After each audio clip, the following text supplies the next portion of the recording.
because those creatives are there to capture the attention of the right audience pretty much immediately. The long form copy, let's just say 1,500 characters or more, usually perform way, way better than the short format copy.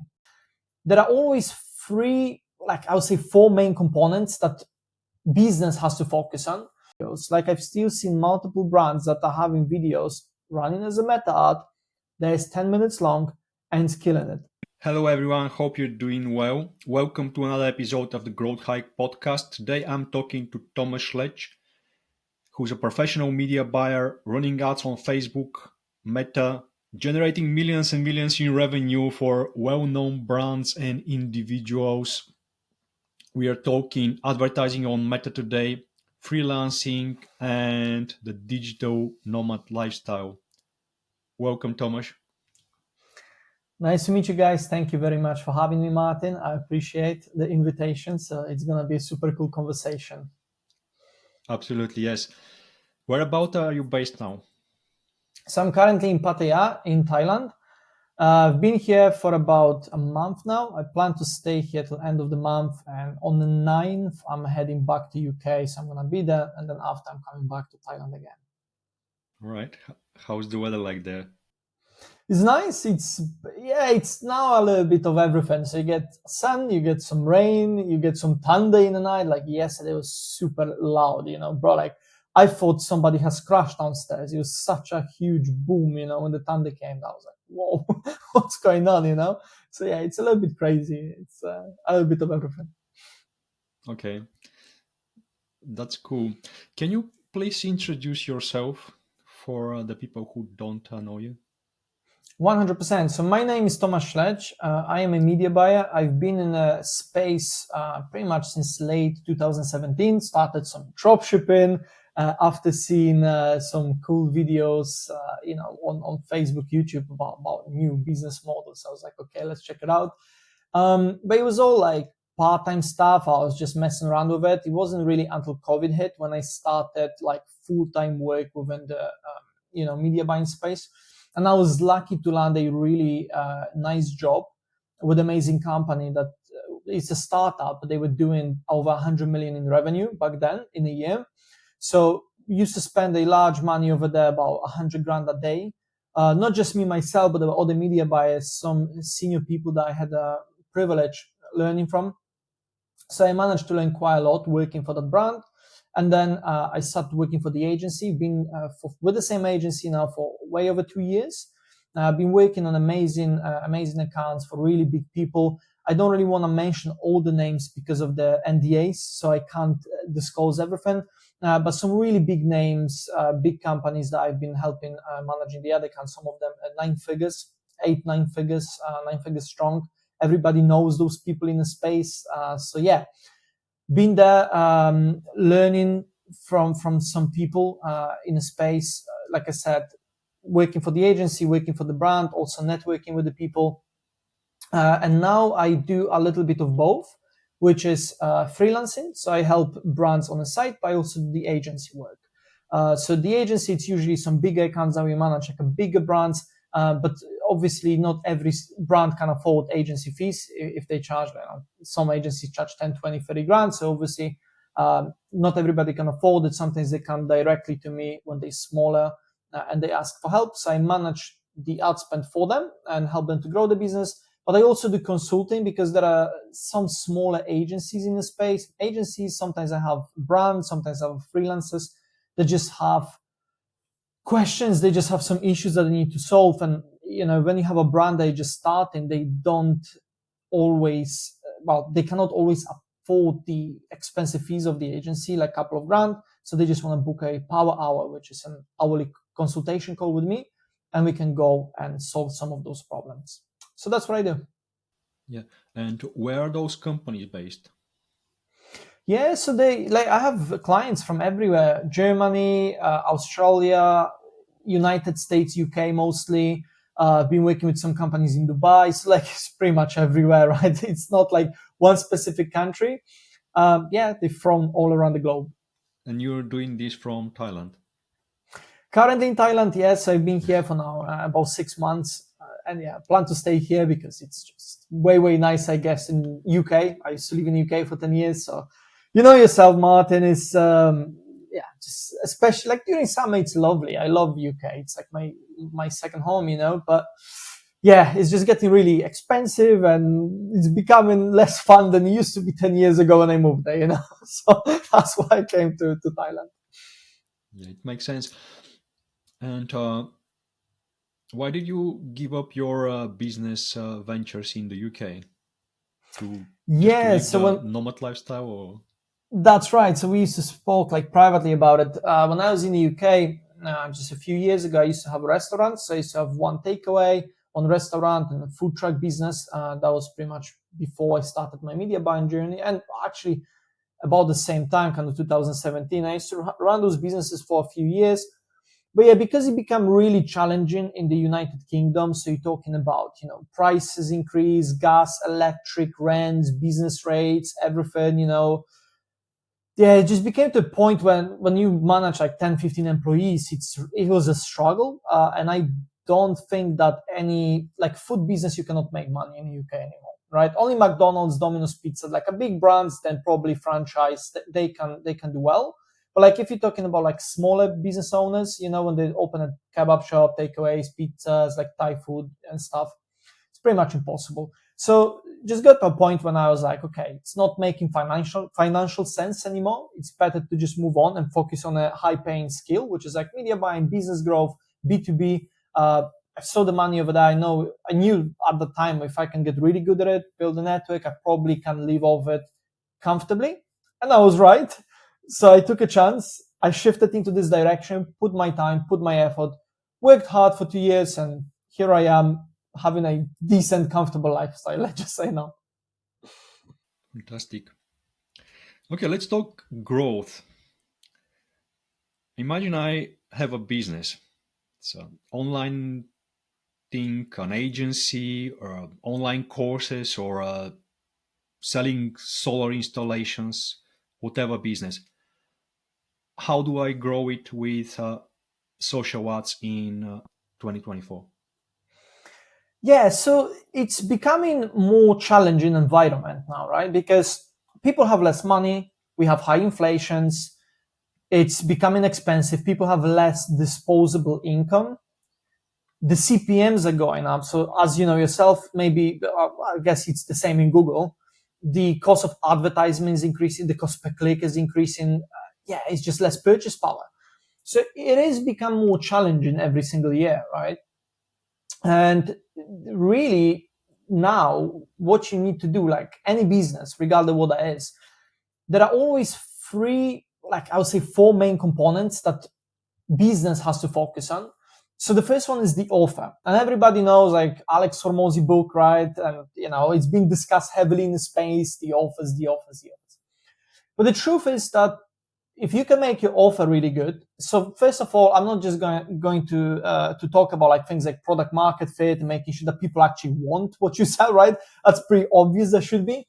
But generally speaking, having a good offer which is perceived by the audience is like, if I'm gonna spend $100 on what you are offering for your business, am I seeing it as a worth $100? Am I seeing it as a worth $150, or where I'm seeing it as a $50, right? So if your offer is perceived as a lower value versus to what you're asking for, then you're gonna struggle. So if you can balance it out, and if you could do something to at least equal it or make the perceived value higher than what you're charging, that would be seen as a, generally speaking, good offer. And there's many ways of doing it. Bundling, upselling, like if you have a digital product, right? You know, let's just say that your offer is like you selling a course, let's just say for 99 British pounds. Now, if you can add some bonuses to it that might not cost you more, but like it's just extra knowledge, that improves the offer, right? Because you can put this, it's typical like a click funnel, Russell Brunson type of style, right? So you have like upsells and stuff like that. But instead of offering this upsell, if you can package this and give them more value for the same money, this will be perceived, you know, as a better offer, let's just say, right? But there's many ways of doing it.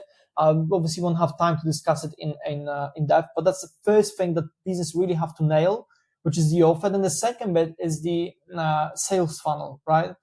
So still, I get so many, even freelancers, or when I do my power hours consulting calls, even when I take over the accounts from the previous agencies, I'm still seeing that so many businesses, and regardless of the niche, the e-com or SaaS or whatever that be, service-based businesses, they running the traffic to like really pull developed page, which is either a homepage, either a product page, which it doesn't really give people enough reasons why they should buy. Okay. So if we can nail the sales funnels, either way, building the pre-sale page, being a VSL, something that actually gives people enough reason why you should buy from that business, that is a huge leverage for a lot of businesses that a lot of people don't use it. Still, they don't do it. And I truly believe if you want to win in 2024 and beyond, like you have to have every component I'm talking about now nailed. Otherwise, you're just gonna fail because there will be people in the space that's gonna outcompete you. So sales funnel is the second one. Then after the sales funnel, we have traffic acquisition. Some brands doing organically, some brands running Google, some TikTok, some Facebook, whatever you want to do. Now, if you have an ad, a lot of the brands still, they kind of like focus on the offering, which is, let's just say that they sell something for face. Okay. That could be, I don't know, some cream, anti-aging cream, whatever that would be for females 40 plus. And the angle is like, okay, we have 25% off, so buy from us because we have 25% off. But then if you don't really give people the reason why they should buy, why would they care about 25% off? You can have 90% off. If I don't know why I should buy, I'm still not going to care about your 90% off. And this is where a lot of brands are getting confused. So having the multiple different angles that you could, because what happens is this, if you just promote this as an anti-aging, that's cool. A lot of people who are already in that space and are buying those creams, they might be interested, they might buy. But then when you start scaling through the paid ads, it's getting really difficult because you tap into that pocket of people, that audience, and that's it. That nobody else is resonating. So if you can position this cream, let's just say the cream, until a problem-solving thing, which is, for example, instead of anti-aging, could be something else to do. So if you have if you wake up every morning, you have, your eyes are looking bad or whatever, dark spots, and that also solves this problem, that could be another angle, another group of people that you could tap into and scale further and further and further, right? And then what really big brands do, which I've learned that during COVID, when I was working for that brand that was doing 100 mil, they have sales funnel with ads congruent, right? So if your ad angle talks about one thing, your sales funnel also follow up with the same angle, and it's very congruent, and you can sell even more. It's more complex, it's more difficult. So I don't suggest that every brand is starting this way. But if you see that there is a winning angle or winning ad that you have and it's focusing on a specific problem, then you should probably build a sales funnel that's going to be congruent with that ad, because you can even further increase the conversion rate and make more money and sell better and create better user experience. So that is the third bit, which is the ads. And then lastly, it's basically increasing the lifetime value, right? Because overall, all the metric, which is the average order value, but the lifetime value as well, it's very important. So what I'm seeing is at the minute, especially with the paid socials, it's becoming very challenging to grow business with profitable ROAS. Okay, for most businesses, there are some businesses that I manage that they have 15 ROAS. I have one business now, but the only reason why they have 10 or 15 ROAS is because they sell a high ticket on the back end for £20,000. So, they can break even on ads, but small percentage of people will buy super expensive trainings, and it's going to be tens of 10 grand, 15 grand. So that's why. But e-com, they cannot do it. Okay. So it's only small businesses that can do this with profitable ROAS, like coaches and training, maybe still.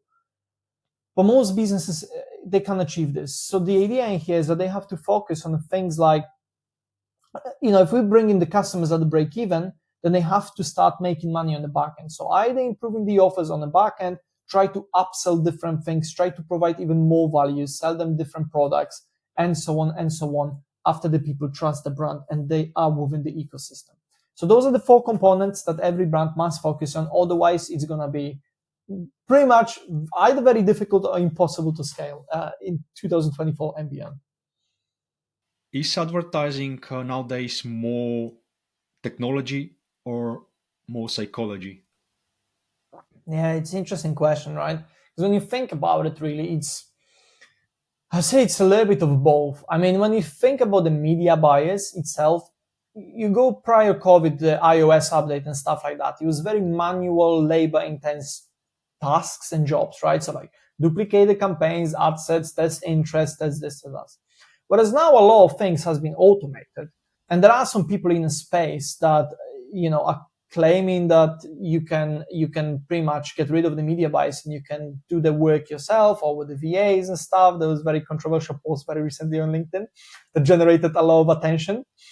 That you don't need the media bias, you can do everything with the VAs, probably $5 an hour. Now, if we are talking about just basic tasks, which is uploading the stuff, like just generally button clicking, then I would guess it's pretty much, like media bias are not as needed anymore for the manual tasks because algorithm became better, right? So the Facebook algorithm can, or even TikTok or any brand like PMax campaigns. Again, I'm not Google guy, so like forgive me if I'm making a mistake in here, but I guess the algorithm is pretty sophisticated those days on all platforms, and they can optimize pretty well, pretty wisely compared to what we have as a data, because you have less data visible on Meta, on Google, right? You don't see with the PMax all of the metrics. So I would say it's shifting towards more psychological stuff. Like you gotta remember that, in order to sell, you have to kind of understand the psychology behind it. So I would say that the good media buyers are the ones that not just click the buttons anymore, but they also understand the psychology. Like what I focus is direct response advertisement, which is creating the ads that's going to capture the attention of the right people, focusing on the creatives, on the visual elements, focusing the creative is very important now. So focusing on those parts, focusing on the copy, focusing on angles on the way that the product or service can be sold, rather than just purely media buying, like an old school, old style duplicating ad sets and campaigns and that type of stuff. So so to answer the question, I would say that it's pretty much AI, it's taking over that space, but the creativity, it's still there. So there is still potential for marketers, media buyers to shift into that direction, I believe, in the next couple of years. I can say similar things for Google, the Google platform. I do lead generation on Google, and half the work we do is on the platform. Yes. The other half is off the platform, meaning we manage the campaigns on the platform. We do all the keyword research, bid management, automation, etc. But then we need to do a lot of conversion rate optimization, conversion tracking, data management, convincing the owner to add a video on their landing page, chase the developers to implement things, all that fun stuff. Can you say a similar thing about Meta? Yeah, so I would say pretty much the same. Like I would say that it used to be all on, like for media buyers, right? It used to be on platform purely back in 3-4 years ago. Then it started shifting 50-50, which is pretty much on and off the platform. And now, depending what industry you are, and I want to be very specific, in different industry it might vary, but it's shifting towards like on platform is lower in under 50%. And then some all the things that are most important, which is, the creative development, okay, visuals, making sure that the psychology is presented in a clearly understandable way, so the audience understands what we're trying to sell. Landing pages, upsells, like offer building. So this is becoming more important than just purely on the platform. However, I will make this notice in here. Like this is very important because there's a lot of people in the space. I don't want to say names, but like big people that just say, oh, you don't need any interest targeting. You don't need anything. You just give it to Meta and it's going to be amazing. And Meta will do an amazing job. And for some industry like e-commerce, I would say that is true. That's the case. But I'm running ads for some big brands spending, very, very well known in the space. And they spend, multiple six figures on ads every single month, 100K, 200K, 300K. $500,000. And if you are in the lead generation space, that's not necessarily always the case. So it depends what funnel you have. So if you're looking to book the calls, which I have a lot of clients that are high ticket coaches and those type of stuff, when you run a lead generation campaign and everything wide open, what might sometimes happen is that you get a lot of traffic that convert into a lead, but they low quality and they not converting on the back and they not booking the calls, or if they booking the calls, it's spam calls. So we had a lot of issues like in the last 6 months where I went wide open with multiple accounts and like lead generation, and it went south big time. So it dropped, the performance dropped. So I had to readjust and go into lookalike audiences, interest audiences, and you'd be surprised. But like people say interest don't work. In ecom, I would say wide open 99% of the time. But if you have like more sophisticated funnel when you generating the lead and then after the lead, it's converting into something else, booking calls and stuff like that, then this lookalike audiences and interest and some exclusion, it's still, from my perspective and my experience managing millions, it's still kind of relevant for some sales funnels, some people, maybe it will change in next 12, 24 months. But for now, it depends on the industry. This is why I do this power hour call, the consulting with people, because some brands are there and spending $100,000 a month and they're making this mistake because they've seen on LinkedIn, on YouTube, go wide open, they do it. And they lose extra $20,000 a month in ad spend, when they don't have to do that. So yeah, it's interesting. It's definitely shifted a lot. Yeah. So leads coming, but revenue not coming through. Yeah. So the leads are coming, but what happens is that a lot of the time, what we've seen, the back end. So let's just say collecting the lead, you have a VSL, people leave the email or whatever, and then you send them to the next page when they book in a call with you. Right. So for example, like agencies, they looking to book a call in the calendars. You have like service-based businesses, different type businesses that are just looking for the calls, appointments, like B2B, for example, or B2B overall, generally speaking, B2B. There's a lot of issues that we had. Like when you went like wide open, we've seen like, the cost per lead has dropped, but then like the amount of spam that we had on the back end, of the leads go down. The quality of the lead was dropping, but not even the quality itself.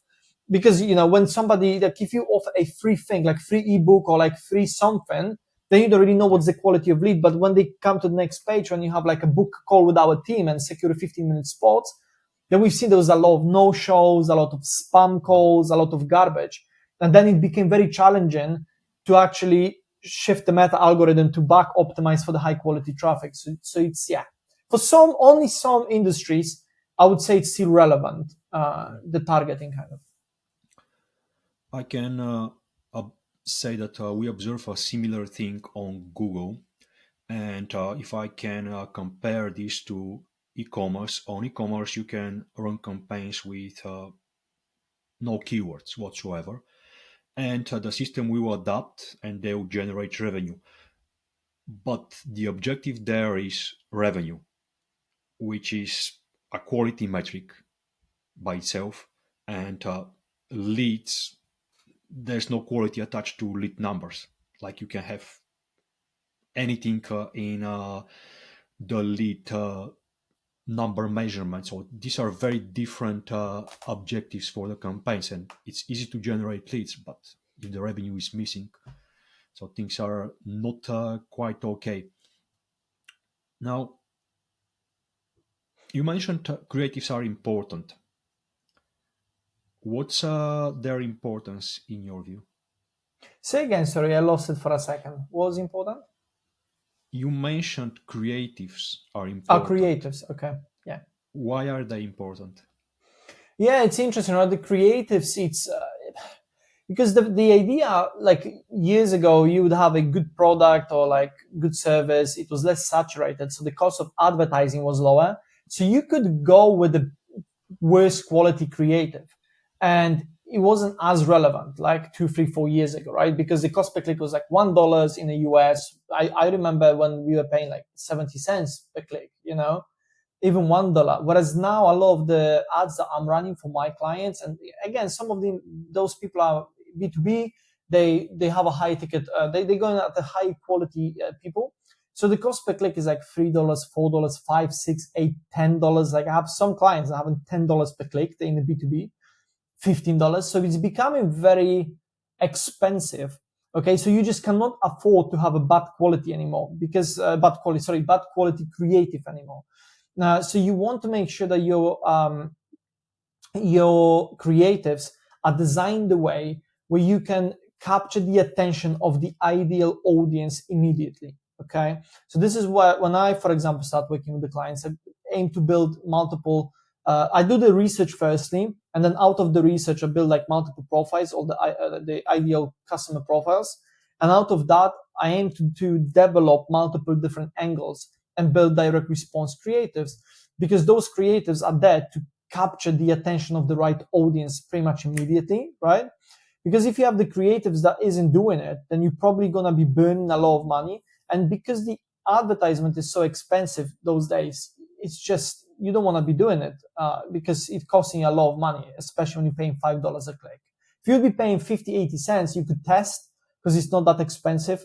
But like it's getting to the point now, especially in some niches, maybe outside of e-com, where, you know, with $5, $6, $7, $8 cost per click, it's kind of difficult to test because you just need to spend like $2,000 or $1,000 to test the angle, right? If you have 5 angles, like $6,000, $7,000, boom, just gone. So you have to be very smart and selective about those creators and what you do, you know. I guess you're doing a lot of split testing.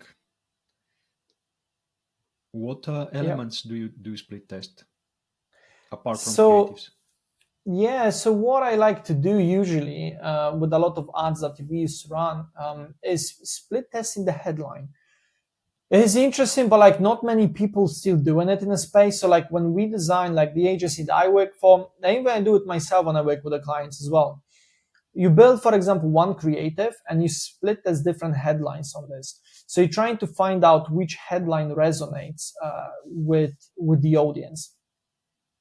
And some of those headlines, you will find out that they perform way, way better than the others, even if it's the same angle. So you might have one angle, for example, you know, whatever you sell, let's just say you sell some sort of software and like SaaS company, right? Let's just say they sell software.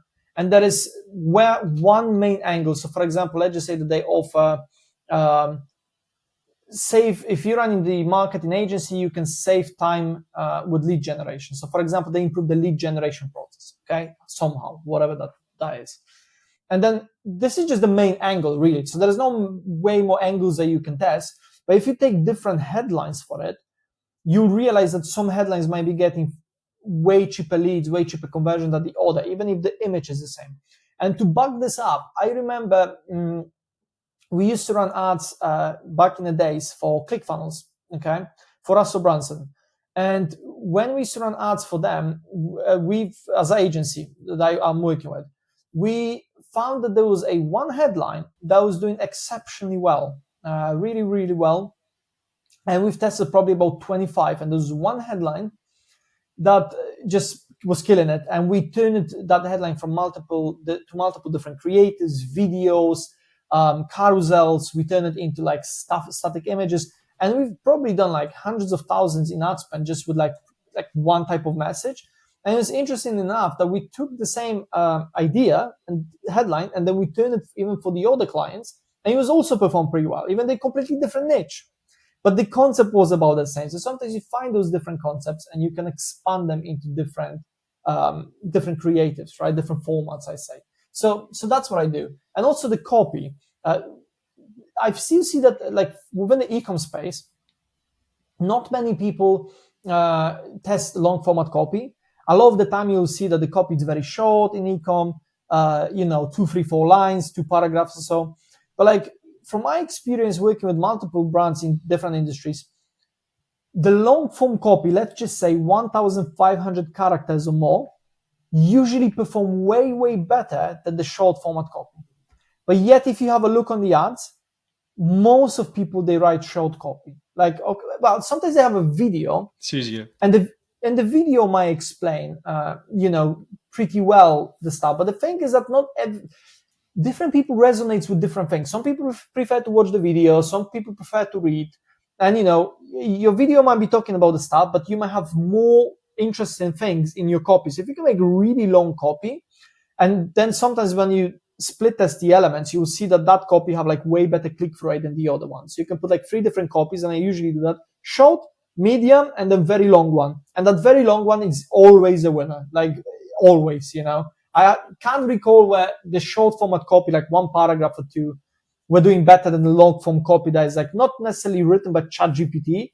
You know, it's like unleash your potential. The word unleash is like so GPT unleash, you unlock, you know, unleash those. I love those words, you know.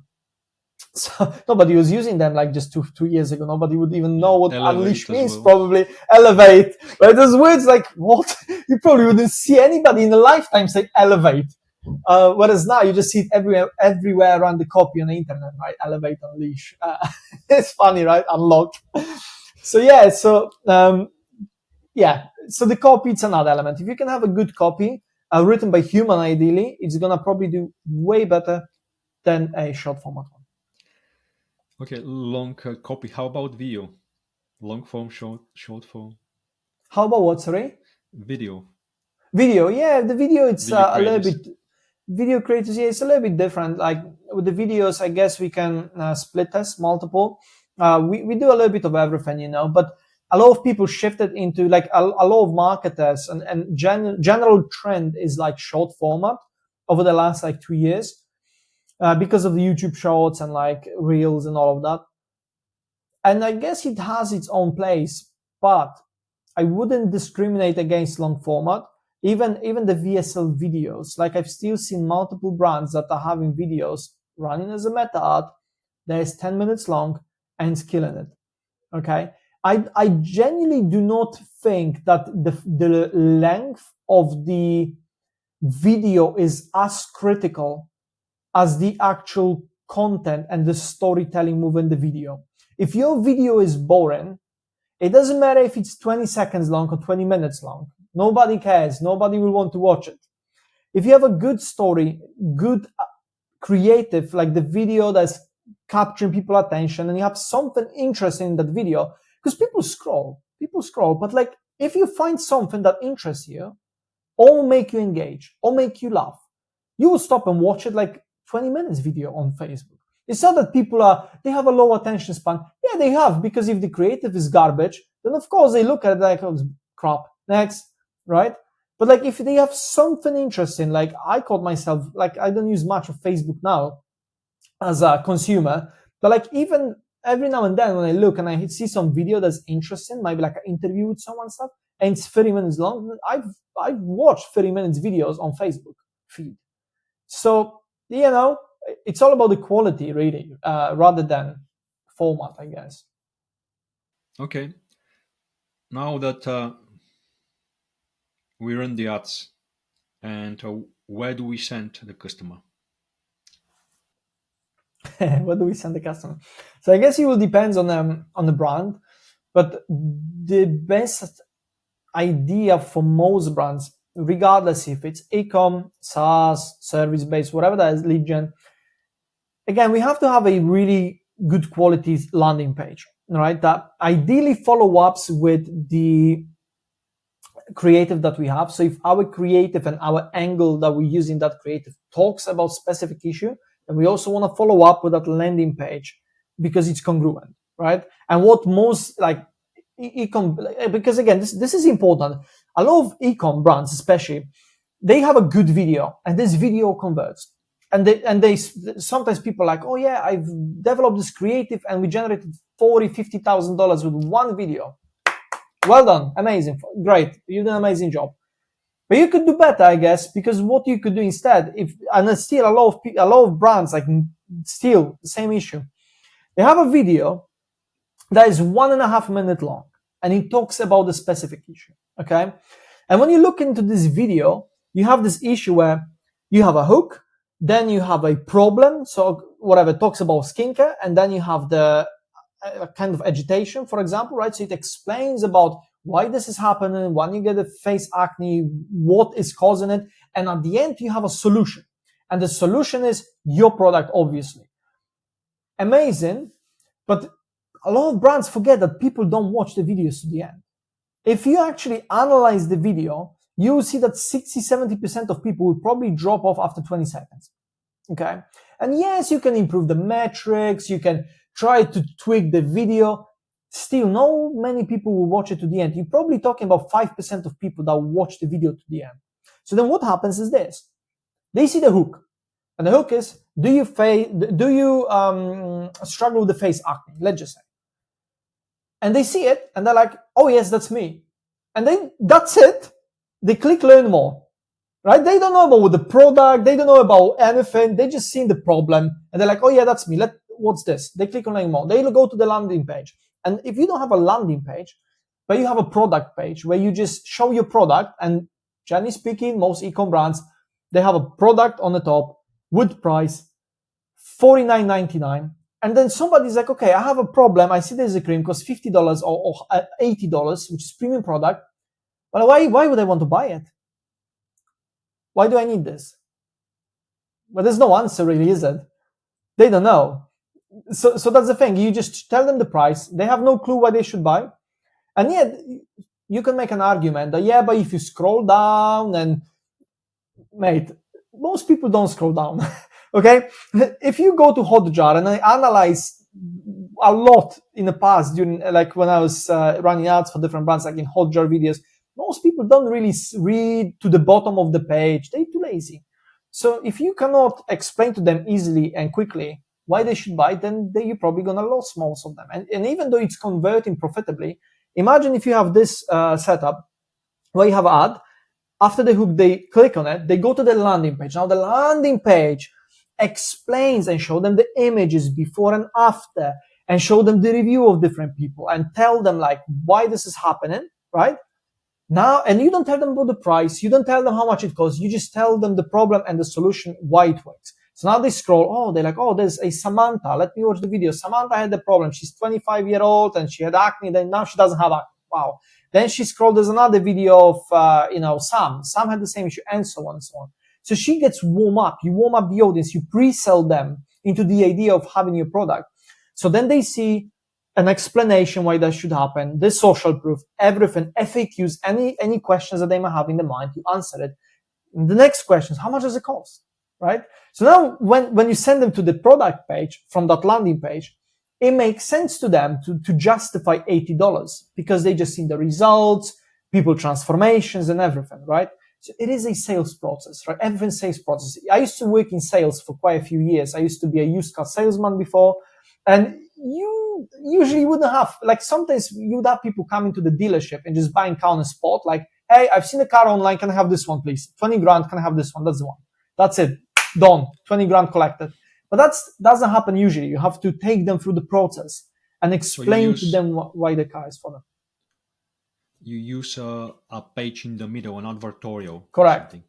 Advertorial, VSL, quiz page, wherever you want to test. I'm not saying there's one format that is ideas. Like, again, I worked for the previous company during COVID. We always used to send the cold traffic to advertorials.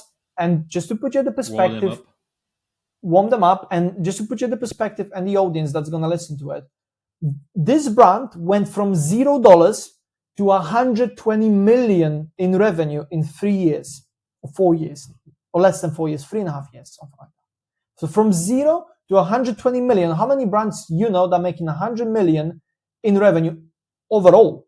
Not even talking about 3 or 4 years period, even if they've been on market for 20 years. Not many, and everything was done with advertorials, all cold traffic, only advertorials.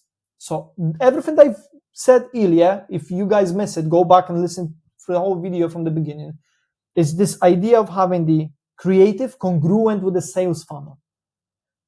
That unlocks the next level of scale. Okay, so well-optimized creative, advertorials, and the next step is they come to the landing page. What's the importance of that landing page in your funnel? Yes, I would say it's crucial, right? Because that's what I just discussed now. It's like, if you cannot give enough reasons to the audience to buy, then the likelihood of them buying is very low. So you have to take them through the process and give them more reason. And you also got to remember that during COVID, money was free. The governments Actually, don't know if I want to go this route.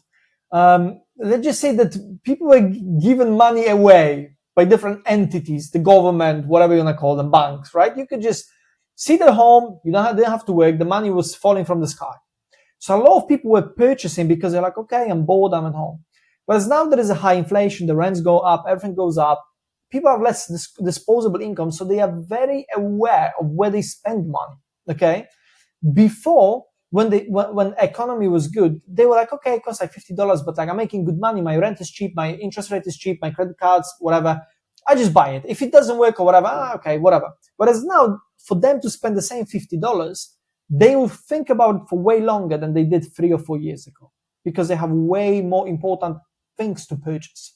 Mortgage, car payment, children, food is more expensive, right? Simple as that. So we have to do better job in warming them up. Right. Okay. And we present the offer on that landing page. Yeah, I guess it depends really. I like to keep the price away from the landing page because I want them to focus on the warming up of that audience. Because if you hit them with the offer, like you can have an offer at the very bottom. I definitely wouldn't introduce the offer and the pricing early in the beginning, because you want to give the people all the reasons first before you ask them for the money, Okay. When we're asking for the money, what makes an offer stand out? You mentioned a few things like perceived value. Any additional tips for regarding the offer and how we present it? Again, it will depend on the industry, right? But like within the e-commerce, what could be done is again, you could have a basic product, which is, let's just say you're selling the cream and it costs like £50. But if you think about the offer, it's like a McDonald's type of style, right? Let's just go back to McDonald's. They are wizards. Okay, McDonald's they know the best. So if you go to McDonald's and you have this pricing, small fries, medium fries, large fries. What a smart idea. And then when you look at the price, let's just say the small one is $2.99, and then the medium one is, for example, well, actually, what happens? The first one is the higher price, so it doesn't like, oh, it's okay. And then the medium and the large one is very close to each other. So, for example, the small one might be $2.99, then the medium one might be, for example, $3.99.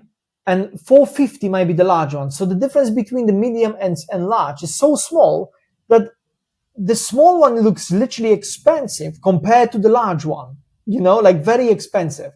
So the most people skip the middle one because it doesn't make any sense to buy it. For 50p, I can get the large one. So that's the offer, right? And they're like, okay, let's go for the large one.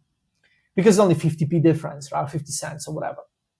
And you can do exactly the same. So if you are selling your cream and it's £50, then you can have a cream and something else, whatever that would be, 2 creams completely different that support each other, for $69.99. And for $79.99, you can have a whole package that still makes sense financially, because to produce a cream might only cost you $5. So you might have still really good margin, but most people now, instead of buying just one for £50 or $50, they will be buying the bigger package for $85, because there are 3 products in one, but those extra 2 products might only cost like $3 or $5 to make. But you make an extra $20 margins, right? And that's how you improve your offer, because in their minds, it's like, oh, okay, I'll get like 3 different things. Wow, that's discounted. That's super cool. It's going to support this. So there's different ways. The pricing strategy is only the one thing. But, if you can give them extra value, for example, I used to work as a chief marketing officer for quite just a few months for 7-figure brand. And what we did implemented over there is we gave a PDF. So, for example, we were selling a physical product, and as a gift, we gave like anybody who's going to buy within the period of time or whatever, we're going to give them extra ebook or like about a specific topic, specific issue, how they can improve their health, let's say. And that doesn't cost you any more money, but it provides more value. Okay. So that's another thing. If you could do that, cool. If you could also build some sort of like a community. So let's just say you're selling something. Again, this could be for coaches and like high ticket B2B. If you're just selling a support for people, And let's just say you help them to scale the agency and you charge them $5,000 for whatever that is, a month, one-off payment, whatever. Then if you can like give them something extra on the back and say, hey, if you join, I'm going to do a Q&A once a week on Saturday or Sunday. I'm going to answer all your questions for an hour. Then you have a lifetime access, right? Then you build your community out of that and you have a really good, strong, relationship with those people. And it's also higher value that is perceived. Yeah, it might cost you an hour a week of your time. But like if you can convert way more people because they have access to you or to somebody, because you can outsource it to your sales manager, somebody else, that's another thing. So if you just take all those things and combine it, that's how you create a good offer. Right. Okay. Adding value is the key here. Now, what are the important metrics that you and business owners need to be aware of and measure? Yeah, so for me, it's always the profitability, right? Because that's the most important thing if we are talking about paid ads, because you need to make sure that you at least breaking even on those ads. So you have like still so many businesses are missing out on that. So they don't really understand what's the lifetime value. They don't understand what's the conversion rate sometimes. Just some basic metrics, So for me, I like to look at the average order value, customer acquisition cost, so I know what is the actual KPI that I'm looking to achieve with my client, and then the lifetime value, right? Because if we know that, if the client knows, and he say, look, Tom, you can, for example, we can acquire the clients at $50, because if we spend on $50 on customer acquisition, then that means that we're going to break even on the front end. So we don't lose any money, we're good. And then we know that the lifetime value is $150 or $180, $200 in the next 12 months on average. Then there is a high chance that you can make an assumption, okay, this might be changing as the inflation goes up, that lifetime value might be falling, there might be different things. But if you know that it's about 200, then it's a pretty safe assumption you can make that it's probably going to be somewhere around there in the next 12 months. It might drop a little bit, might increase because you might be doing better job, better offering, better products. So that's where the money is being made. So I like to know the metrics, because if the business isn't clear about those metrics themselves, and they kind of give you if we kind of hit this, we kind of should be right. Well, I've often seen it that when you hit those KPIs, they're not right, and they're like, oh, we lost this much money. And they're like, oh, okay, but you gave me those KPIs. I'm like, oh, well, yeah, but we thought. It's very important for the business owner to make sure that they know all those metrics. Yeah. And you can turn a seemingly unprofitable campaign, when you look at it's breaking even at early stage, but if you consider the lifetime value, it might be highly profitable. Correct. Yes. I mean, it's never ideal to lose money on ads, but like the thing is that, a lot of the business owners, they have this kind of unreasonable expectation that they would want to spend money on ads. They would want to acquire the customers, new customers, and they would also want to make money. It's unachievable for most businesses now in 2024 and beyond. Okay, so if you can break even and you can still upsell them on the back and then sell them more with email, with SMS, and like build a community from it, and host a webinars every week or whatever, and just like share value with people and give them more and ask them for money, then that's how the money is made pretty much. So that's the important thing to remember about. All right, let's talk freelancing, because I know you are a very successful freelancer. You're doing well for yourself.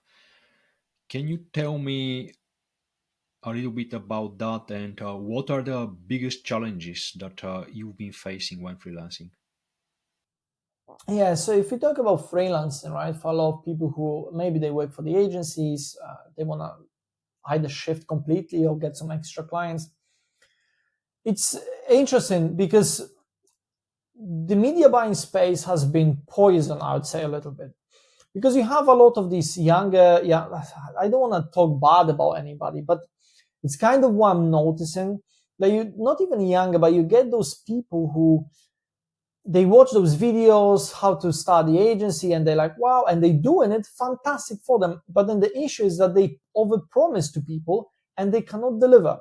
And sometimes it's not the issue of those agencies or those freelancers, but it's the actual business owner themselves, because the product isn't that great. So, they also have not much, like the offer is poor and everything is like lacking.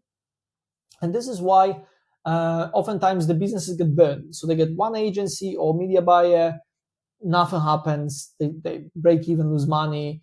Then they get another one, then they get another one. And after, at some point, it's becoming very challenging for the good people, even if we know we can help them to close it, because they've been already burned in the past and like, it's just jumping from one to the other. And so it's becoming very challenging. So I do believe that now going forward, if I would, because a lot of the business that I have, they come from referrals. So I will say that if you want to do a freelancing, if you want to acquire clients that are going to pay you good money, I would suggest that you build a network. Okay. And this could be done different way, through LinkedIn, through Instagram, connect with people who are within your ecosystem. So let's say I'm a media buyer. Now I'm connecting with you, Martin. You don't do Meta. I don't really do Google. I know Tomasz, who's a friend of mine, the Google guy, right? And we've been working together. So for example, just to give the idea here with the Tomasz about Wieczorek, he does only Google. I do mostly Meta. We've been friends for a long time. If he has a client that needs Meta, he sends it to me. And all the ways around. I have a friends that doing email marketing. I have a friends that build landing pages. I also have a friends that in a recruitment world. So if I have a client that needs to recruit VA or video editor, I can refer them to. And we work together.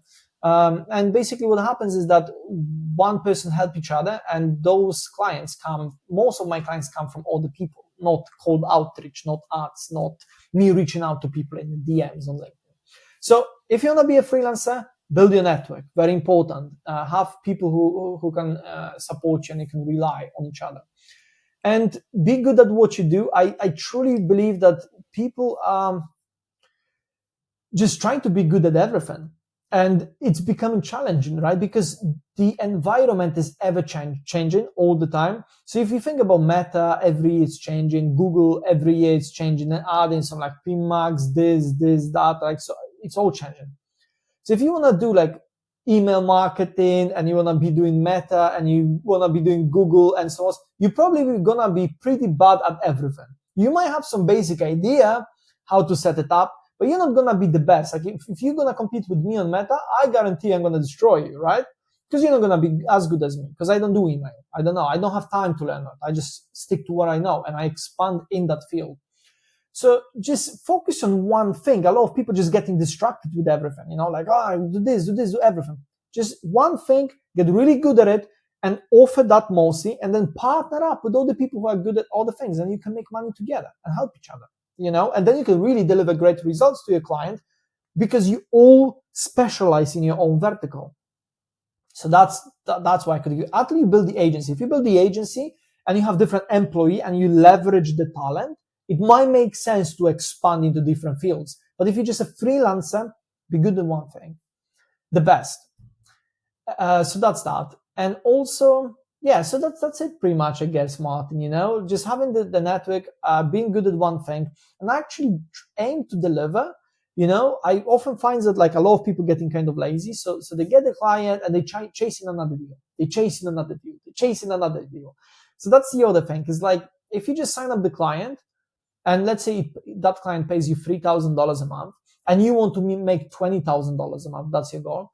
Then if you're just going to sign 7, 8 clients at 3K retainer or 2K, like 10 clients in 2K, then you probably won't be able to deliver to any of those people, right? Because you're just going to be like, you're going to churn those clients all the time.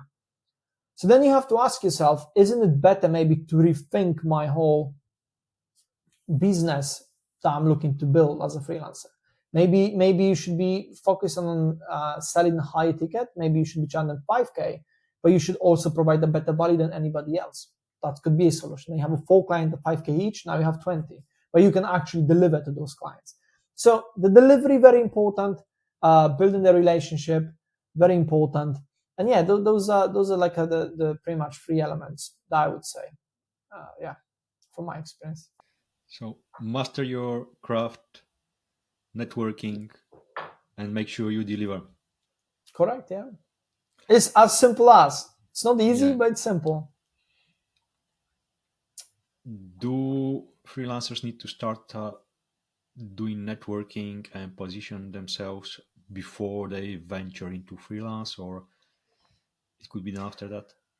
I guess, there are people out there that, that they just jump on a thing and they just start running ads or whatever, and they inquire the customers, and they have no clue what they're doing, and they can scale to 20, 30K a month, and they're absolutely clueless. I know some people, they don't know what they're doing, and they closing clients like 3, 4K, 5K, and they have no clue. They literally don't know.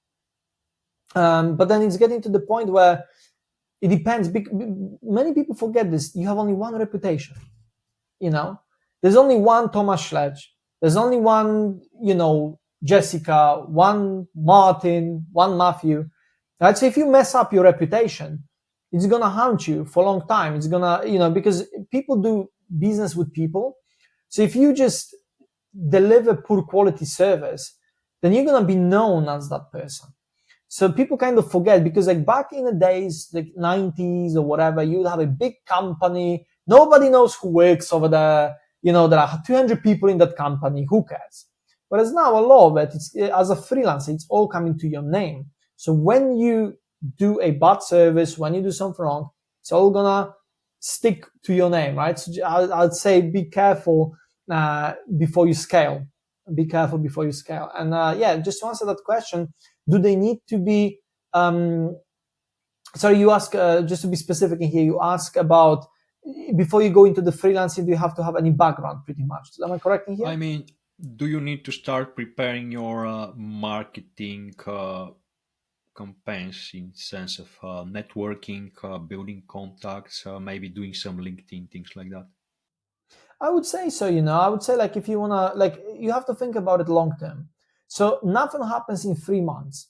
I've been doing my LinkedIn for way over a year now, about a year and a half, and I had some breaks. I'm not gonna lie.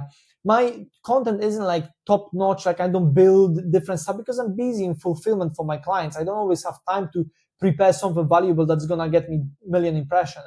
But like, I'm around 3,600 followers, so it really takes time to build something.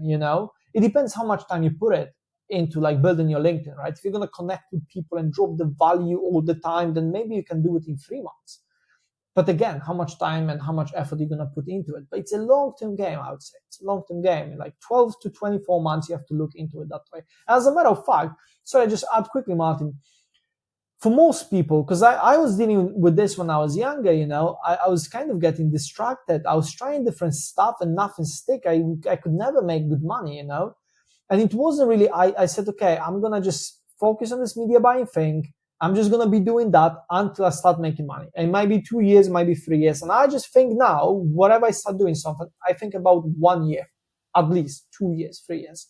I'm not looking for the quick wins. Okay, I know it's going to be boring. It's going to be terrible at times. I'm going to be tired, but I'm going to commit to it for 1 year or 2 years. And if it's not going to work out after 2 years, then perhaps I shouldn't be doing it. Maybe I have to switch to something else. But too many people are just learning and they never implement. They like watch YouTube videos and they apply for different jobs. They apply for 50 jobs as a media buyer. They don't get any offer. They're like, okay, next, crypto, boom, right? It's not going to work. You always struggle. So long term. Yeah. Long term is the answer. Long term. Speaking of long term, how do you see things changing when it comes to paid social in, say, in the next 12 months or 2 years? I think it's going to be challenging. I think it's going to be difficult. I think the world is falling as we speak. I try to be positive, but it's becoming harder for the average person. It's becoming more difficult. The banks are printing more money.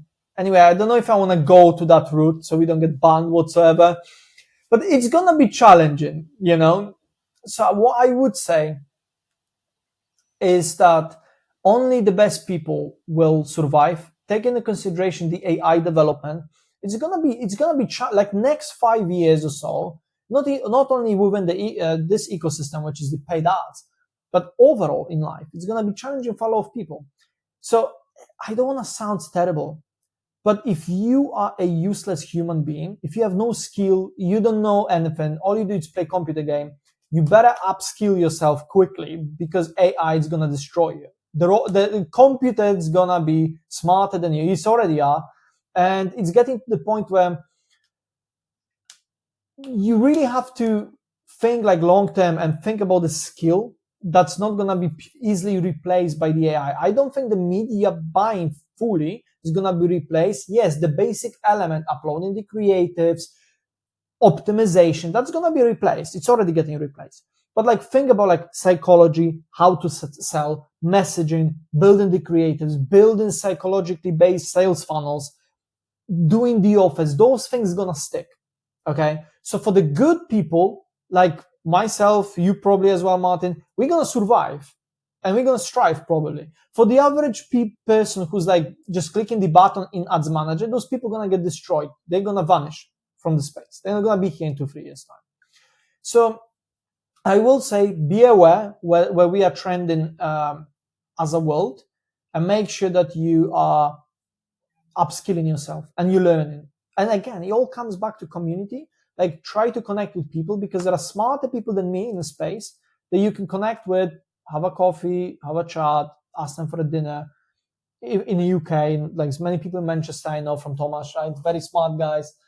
And you could probably just meet people, go on those events, learn from them, see what else you can do to overcome this. Low skill talent will be replaced by AI, so make sure to upskill yourself, people. That's the point that I got from this. Where can people find you, Tomasz? They can find me on LinkedIn. So I don't do anything else at the minute. LinkedIn is my main platform. So I share some value over there. I plan to expand a little bit over there, maybe, add like extra value by building different products, just gonna give it away for free. So yeah, if you want to connect with me, guys, have a chat. I'm open. I'm always happy to connect with new people, because some wonderful human beings that I met on LinkedIn, and I built a really good friendships. Funny enough, I actually just met one person in here, very nice man from India, recently here. Like on Saturday, we had a drink in here in Thailand. And yeah, we met on LinkedIn, we had a chat, and he was like, oh yeah, I'm coming, can you go for a drink? Yeah, let's go, let's do it, so I met amazing people, and I've built really good friendships. So if there are any nice people out there that want to connect with me, more than welcome. Drop me a message, and I'll definitely reply to all of you. Thank you so much for doing this. I'll make sure to link your LinkedIn profile in the description. Appreciate you taking the time.